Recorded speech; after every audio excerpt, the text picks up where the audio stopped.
மாணவ செல்வங்கள் அனைவருக்கும் வணக்கம். நீட் 2026 எல்லாரும் எழுதிருப்பீங்க, ரிசல்ட் வந்திருக்கும். இந்த ரிசல்ட் பார்த்ததுக்கப்புறம் எல்லாருக்கும் பெரிய கன்ஃபியூஷன்ஸ். என்ன சார் கட் ஆஃப் இருக்கும், எக்ஸ்பெக்டட் கட் ஆஃப் என்ன? ஸோ நம்ம ஒரு எக்ஸாம் எழுதி முடிச்சதுக்கப்புறம், அதாவது ஜூன் 21 எக்ஸாம் எழுதி முடிச்சதுக்கப்புறம் நம்ம ஒரு கட் ஆஃப் ரேஞ்சு போட்டோம். ஸோ அதுக்கப்புறம் வந்து நம்ம வெயிட் பண்ணோம், ரிசல்ட் வரைக்கும் வெயிட் பண்ணோம். ரிசல்ட்டு இந்த ஆல் இண்டியா ரேங்க் நம்மளுக்கு தெரியும், நீட் ரிசல்ட் நம்மளுக்கு தெரியும். அது கம்பேரிசன் சார்ட்லாம் எல்லாம் பார்த்துருப்பீங்க, எந்த ரேஞ்ச் இந்த ரேங்க் வந்திருக்கு எல்லாருமே தெரியும்.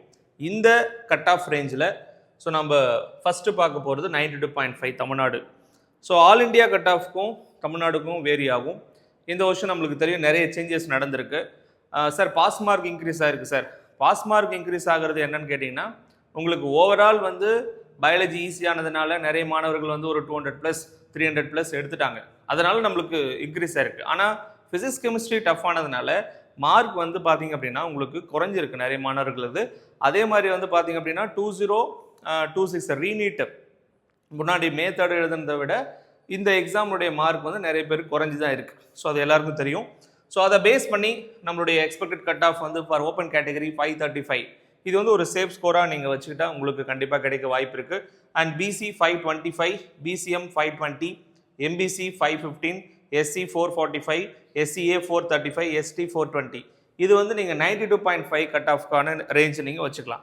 மெயினாக நீங்கள் நம்ம பார்க்க வேண்டியது என்னென்னா, சார் இப்போது லாஸ்ட் இயர் வந்து 506 வந்தது சார், 506 வரைக்கும் லாஸ்ட் டைமில் கிடச்சிது. இங்கே 525. எஸ், அந்த ரேஞ்ச் வந்து ஒரு 20 மார்க்ஸ் வந்து உங்களுக்கு இன்க்ரீஸ் ஆக வாய்ப்பு இருக்குது. அதிகபட்சமாக உங்களுக்கு வந்து பார்த்தீங்கன்னா 20லேருந்து 25 மார்க்ஸ் இன்க்ரீஸ் ஆக வாய்ப்பு இருக்குது. அதை தாண்டி இன்க்ரீஸ் ஆகாது.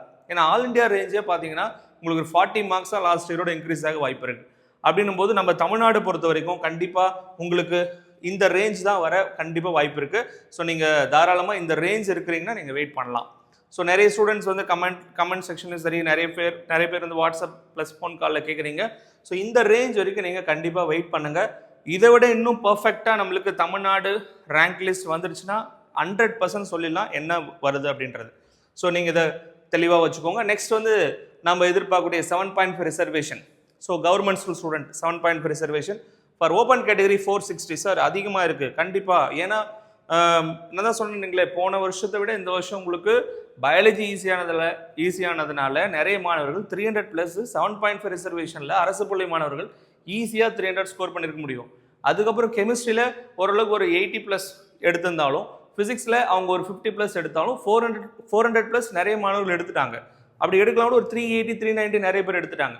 அதனால் 7.5 ரிசர்வேஷனை பொறுத்த வரைக்கும் கண்டிப்பாக நம்மளுக்கு கட் ஆஃப் அதிகமாக வாய்ப்பு இருக்குது ஃபார் ஓப்பன் கேட்டகரி. நான் மறுபடியும் சொல்கிறேன், இது ப்ரிடிக்ஷன் மட்டும்தான், எக்ஸ்பெக்டட் மட்டும்தான். ஒரிஜினல் கட் ஆஃப் வந்து உங்களுக்கு மாறலாம், நீங்கள் பயப்பட தேவையில்லை. ஸோ பிசி வந்து 440, பிசிஎம் 430, எம்பிசி 450. உங்களுக்கு தெரியும் பிசி எம்பிசி உங்களுக்கு விட 7.5ல எம்பிசி கட் ஆஃப் அதிகம். அண்ட் எஸ்சி 420, எஸ்சிஏ 410, எஸ்டி வந்து 400. இது நான் வந்து சேஃப் ஸ்கோராக நான் சொல்கிறேன். 7.5 ரிசர்வேஷனுக்கு ப்ரிடிக்ட் பண்ணுறது ரொம்ப கஷ்டம் தான்.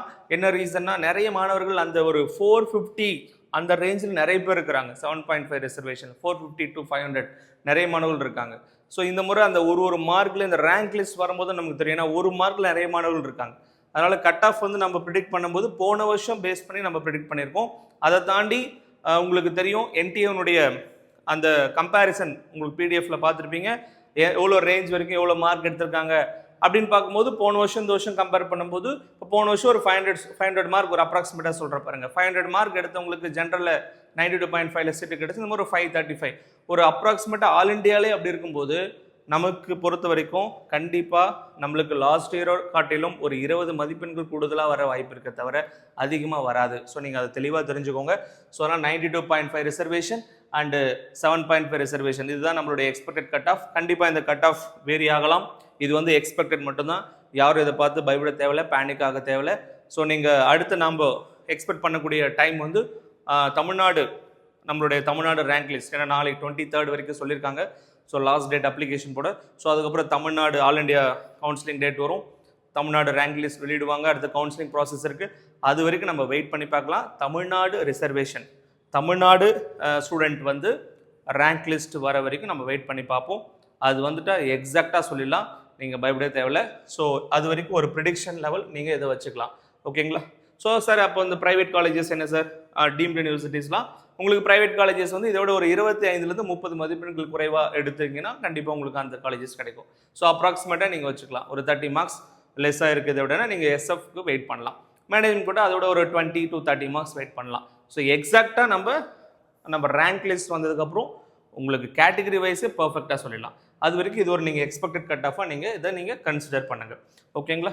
Thank you all.